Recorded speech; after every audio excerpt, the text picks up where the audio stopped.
Hey, it's Monster, one half of your dynamic hosting duo of the Nerdy Man Room Show. Proudly bringing you another Man Room Short. Enjoy, and as always, please remember, viewer discretion is advised. But let's kick it off and talk about what we're watching. So, Hassel, what are you watching in today's world? As far as me, there's not a whole lot that's just pulling me in with. You have to sit down and watch this every single week right now. I watch a ton of sports. Saturdays college game day, Sundays NFL day. I watch my AEW. I mean, I've given up on WWE with the exception of pay-per-views. I will watch those. Sports aside, very little pulls me into. I just have to watch this. The show that has me the most right now, and it's probably, I will go on record right now and say it is the best damn show on television right now, currently, is Yellowstone. I am just enamored with this show. It's great. I love it. It's got everything you want. I mean, there's action, there's violence, there's drama, there's, you invest in these characters. You watch characters that you think are going to be throwaway characters, and you fall in love with them before it's all said and done. And then there's something that makes you like, God, I want to kill the shit out of you. And it's getting a spinoff of its own. I think it's 1883, if I'm not mistaken. And Tim McGraw, Faith Hill, Sam Elliott with that powerful, majestic mustache. I'm super excited for that. Other than that, I mean, obviously I watch my Marvel shows. I will say that I haven't watched the first two episodes of Hawkeye. I feel like I've let people down. But it's the first one that I haven't felt like I had to watch the week it came out. Like literally, Right. the others within a few hours of it dropping, I felt like I had to watch them. Of course, I'm gonna watch Book of Boba Fett. The Mandalorian is a must when it's active. Cobra Kai, I'm super excited to see a new season of that's about to drop. Yeah, that comes this month. Yes, I am. Or this coming month. I am so ready for that. I mean, and anyone that says Daniel LaRusso isn't the fucking villain, you need to get your head examined because I'm telling you, it was an illegal kick. I'm Team Johnny all the way here. I mean, I would have never thought that going into this show because I resisted, but I love it. It's great. One of the ones that surprised me that I feel like I have to watch now is the Chucky show that's on USA. I mean, I think it's USA Sci-Fi, depending on where you want to watch. I saw that, but I hadn't heard anybody say anything about it. It's actually really good. It's just super woke. I will say that because, the guy that created the show or created the Child's Play in general, the director and writer and all this stuff, he's an openly gay man. So, I mean, back in the late 80s when he wrote that, I mean, it was not as socially acceptable. Right. Now it is. So yeah, you got the main protagonist of the show. He's a gay little guy, and it's his journey along with the fact that he's going through so much. But you know what? It's not over the top. They don't push it on you, to the point to where it's and you got returning characters like Andy Barkley from the original series. He's in it. The stepsister from part two, she's in it. Jennifer Tilly, obviously. You got the real voice of Chucky. I mean, it's a very, very enjoyable show. I like it. It's one of those that if I do miss a week, I will watch two back to back. Yeah. It's one of those there. I have my list beside me that I feel terrible about, but I do have it with me. Tiger King season 2 just dropped. I never watched the first one. You are doing yourself a dishonor because I'm telling you now, I have rewatched season 1 3 times. Quarantine, I never would have thought I'd enjoyed it. I had friends that was watching it, and we had nothing to do in 2020. Yeah. Finally, I was sitting there, I was deep into a bottle of Crown Black one night, and I said, you know what? I'm gonna give it a try. First episode, you kind of muddle your way through, and you're like, By episode 2 or 3, it's that train wreck you can't turn away from.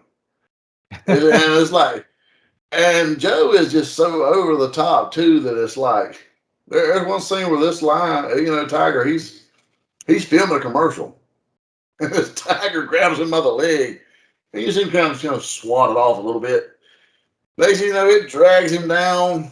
A couple more start coming at him. He has to pull his firearm and start shooting. And he's like dropping MFers left and right. And I mean, I was like, you know what? I like this guy. He's very, very openly gay, but he is just the coolest cat. If you get time, just sit down and watch it a couple episodes. If you're not hooked by episode 3, I'll buy you your favorite beverage next time I see you, because You've actually mentioned several that I haven't watched. I haven't seen Yellowstone. Haven't seen Tiger King. Ooh. My TV gets very limited to a lot of sci-fi and superhero type stuff, and then a few select comedies. Now, I will admit I have a few that are honestly guilty pleasures that if we weren't doing this, this show, I probably would never admit to anybody else outside my household that I've even watched them. But there's a couple of those in there too. The only other thing I had on my list was the Mayor of Kingstown. I'm only one episode in because it's just started, so I think they're literally on episode 2 maybe. And it's got the guy that plays Hawkeye. Major plot twist at the tail end of the first episode. It was very, very enjoyable. If you anyone that likes something like Sopranos, I feel like this is a show for you. Yeah, I've seen previews for that one, but I haven't stopped long enough to. Like I said, I've got a lot of stuff I have been watching. It's just slightly different stuff than what you have, and some of it's probably the same thing. But what do you have on your list? What makes Monsters list of current must-sees? I am big on. I used to be really big on comedies and sitcoms and stuff, and there's just really not a lot of them that I care for right now. But there are a few. Resident Alien, which is kind of a sci-fi sitcom. That one's hilarious to me. Mm-hmm. What We Do in the Shadows. If you've never seen that show tickles me because there is no political correctness to that show at all. They say whatever they want to whenever they want to. I sat down this weekend and actually, as much as I thought I was going to hate it, I watched both seasons of Saved by the Bell, the new one that's on Peacock. For a lot of dad joke stuff, it was actually pretty funny for a good bit. Really? I actually enjoyed it. I was kind of curious about it because I always loved Saved by the Bell growing up. I did too. I did read today where they're going to touch. Apparently, they got renewed for another season. And in the next season, they're going to do a tribute to Screech. They actually did it in this one.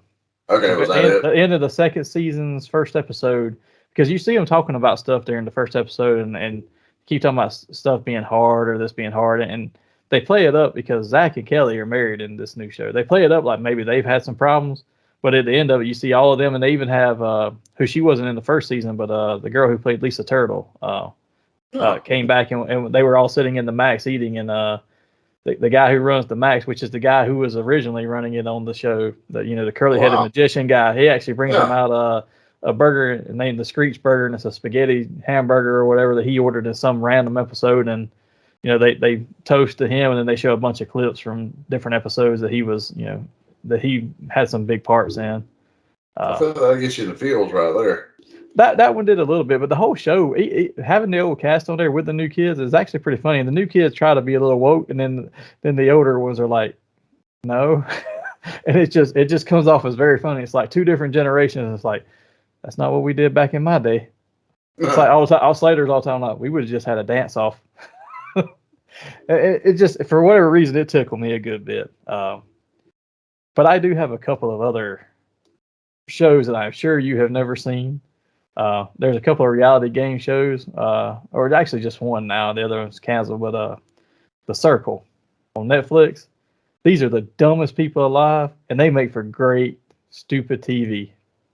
I mean, they're on here competing with each other to see who's going to win. It's like a social media game, as they call it. They're all in apartments. They don't see each other, and they play against each other. These people are so stupid. I have never in my life witnessed people that dumb as these people, but it is hilarious. I feel like I'm just reveling in their idiocy, but I am enjoying it. Yeah, is it Nope. along the lines of what was the show we used to watch? It was kind of along these lines, but it was like you had the two Shogun guys with terrible voiceovers. It came on Spike. I forget the name escapes me, but No, this one is actually them. And so everybody is in these apartments, and they have you can't talk to anybody. You don't get to leave the apartment. You're in that apartment for the entire show, and you talk to each other through the screen called the circle, and it's like Instagram.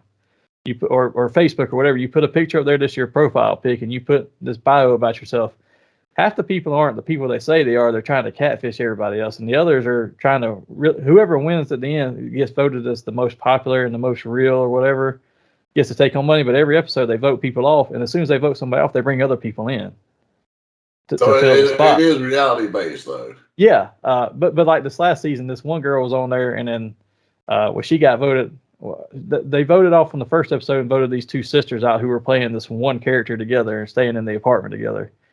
So, but instead of being kicked off the show like they normally are, they're given a chance to clone somebody else. So they're playing one of the other people in there as well, and this other person's like, "Who the hell is that? That's not me." And they convinced that all the rest of the contestants that they're the real person, and they vote out the other one as the clone. It was like, Okay. what the fuck is this stupidity? But it is I, hilarious, man. I think the only reality based show I could really watch, and well, could. I was actually addicted to this show for a short spell was MasterChef. I as much as you like when you see the commercials for like Hell's Kitchen, you want to hate Gordon Ramsay. Yeah. But when you watch MasterChef, he's the one that's like the voice of reason. Like he's trying to pep these people up and like, hey, would you do this for Yeah. the guy Joe on there? I'm like, you're a prick, dude. You're terrible. Like nothing's ever good enough for Joe. But I do enjoy MasterChef. I guess it escaped my list, but it's the only reality based show that I Yeah, can really I don't do much stomach. reality ones. I just saw this one on Netflix one day and I had nothing else to watch. And I was like, I'm gonna watch one episode. I was hooked after one and just dying with these people because they were so dumb. And then they've had like 3 seasons, but when they come out with a season, they drop 4 episodes. Next week's another 4 and another 4 until you get to the full 12 episodes. It's like it's a quick watch. So I've kind of picked up on that one. I honestly thought you was gonna hit me with the Squid Game, so I'm pretty No, proud of you. I haven't watched that. I do watch a lot of sci-fi stuff, which is actually the next stuff on my list. But The Flash on CW. That's actually I watch a lot of those DC shows. Now I've kind of weaned off of some of them. Like I watched the first season of Batwoman, and it was so bad I said never again. I watched all the seasons of Supergirl, and I would fall asleep through half of them because they tried to be too woke and too politically correct. But like The Flash, I don't get that feeling from it. It's not always. It's out of all the shows, it's the least woke, but it's also the most. Also the least dark. It's like the most hopeful out of them, which is what the Flash's character is supposed to be. So I get into that. Now I do really enjoyed the first 2 seasons of that. I watched that there. I'm not. I kind of swore off DC shows probably after Supernatural, but I did watch the first 2 seasons of Flash, and I enjoyed them. The other shows I couldn't get into just because they just seem to change things just to change things. I mean, I just the other of the CW shows like that I watch is like Legends of Tomorrow, which is I watch it more for the comedy of the superhero stuff because they have the smarter mouth ones, and that's usually pretty funny. But Stargirl surprised me. That's actually a really good one, and it's a very legacy one. So they talk about a lot about the JSA, and they have not just her as a character, but they have the legacy members of the JSA keep popping up and joining them. Like Jade, Green Lantern's daughter, was on there this last year. Oh, okay. And they fought Eclipso. I mean, it's the outfits are a little more kiddie looking than probably some of the other ones are, but it's still enjoyable watch. It's got a good plot line for the most part. Other than that, most of my stuff is streaming and it comes and goes. But like Titans on HBO Max is after the first season, it got much better. First season tried to be dark just to be dark, and I was whatever. But after that, it got a lot better. Doctor Who, obviously, whenever it comes out with a new one, and even though I'm not a big fan of the current Doctor, it's actually I still watch it. Have you seen The Nevers on HBO Max? That's actually a pretty good show. I've never even heard of that. It is very it's like the X-Men, but it's set in Victorian England, and all the most of the characters that have power, not all of them, but most of them, more of them are female than male. But it's if you watch it, you see that it's something from the future that came back in time and infected certain people with powers and stuff, and a lot of them because of whatever their genetic structure was, it did them. But there's a whole school of these kids, and there's these two ladies who run it, and they try to protect the kids as well as take care of other people, and it's very interesting. It's also not very suited for children because there's a lot of times where it shows real adult relationships. They break down and go to the bedroom sometimes, and they don't mind showing it. Well, Yellowstone is along the same lines. I mean, you don't get full frontal, but you do get sex scenes, and you'll catch a good bit of side boob or things of this nature. So yeah, I get you there. Yeah, and this one doesn't shy away. They'll show you a full frontal shot. They don't care. There's actually a show, and I hadn't caught the name of it. It's something Bay or something, but it's actually a spinoff of Salem's Lot, and Adrian Brody is apparently the star of it. That's set back in the 1800s, and I'm assuming it follows that original vampire that's through in the Salem Lot movies. Yeah. But it's on one of the streaming platforms that I don't have. Whichever one it is right now, I'm not sure. It kind of escapes me, but it looks really good. And I almost it was a free preview where you watch like the first 2 episodes. But I knew if I did that, I would buy another damn service for something that's probably not 6 to 8 episodes. And I already have Shudder now just because of Creep Show. So yeah, no. I can't do it. Yeah, I know the feeling. I'm trying to not buy anymore. And I mean, honestly, I keep seeing a couple of shows on like Apple TV, like Blind and stuff like that. I'm like, I want to watch that, but I ain't buying another subscription service right now. Well, what is the name of the show with Jason Momoa on there? Blind. Batista. Yeah, that right there. I got the name. I kept seeing previews, but even before Batista joined the cast, it looked really interesting. And then when you're seeing like Batista join, and these two are going to be, I've almost got it. It's hard not to. And they got a new show, Will Ferrell and Ant-Man. So Paul Rudd, something about the Shrink or something like that. I haven't seen that one. It looks really, really interesting. Paul Rudd is a shrink, and apparently he's like manipulating Will Ferrell, which would not be hard to do. Yeah, it's like Will Ferrell's this guy that like he's believing in his shrink, and the shrink is you want to get comedy vibes out of it, but I think it's actually be a little more drama based. Like he's truly manipulating him and doing nefarious acts with him. So it looks interesting. By the end of our own show, I'll be talking myself into Apple TV. Yeah, I try not to, and so one of the things that keeps me from doing that is I do have a few shows that. There's one other I'm watching right now, La Brea, on Peacock or on Hulu. You can watch either one just because it caught my attention. So it's like it's kind of has its slow moments and its good moments. So I'm not gonna say it's must see, but I have been watching it. But Netflix keeps me interested a lot of times. And HBO Max too, when they throw something out. So this is coming at some point soon. I'm like, okay, now I can kind of wait out and not pick up another subscription. But Netflix, The Witcher's coming back out later in is it December or is it January? I can't remember. It's relatively soon because Henry Cavill he dropped a picture today. Yeah. Full costume and said coming soon. So it's he's starting to tease it up on his social medias. It's either December or January. I can't remember which. And then the other one, the Lost in Space that they did, which is a lot more. It's not like the original Lost in Space. It's a lot more. I guess suspenseful is the best way to put it. But they have one more season coming out on Netflix, and I think it drops on the 4th of December. So that's another one I'm looking forward to watching. It's not a lot of danger, Will Robertson? No, the robots are the danger. Or the one robot that turns and joins them. The rest of there is a species of that robot, and they are killers. Oh, okay. This one joins them and takes care of Will Robinson because they treat him like a person. He befriends them, and he becomes a part of their family. But the other robots, not so much. They're like, no, we're going to eradicate you humans. It's kind of interesting. That's a different twist.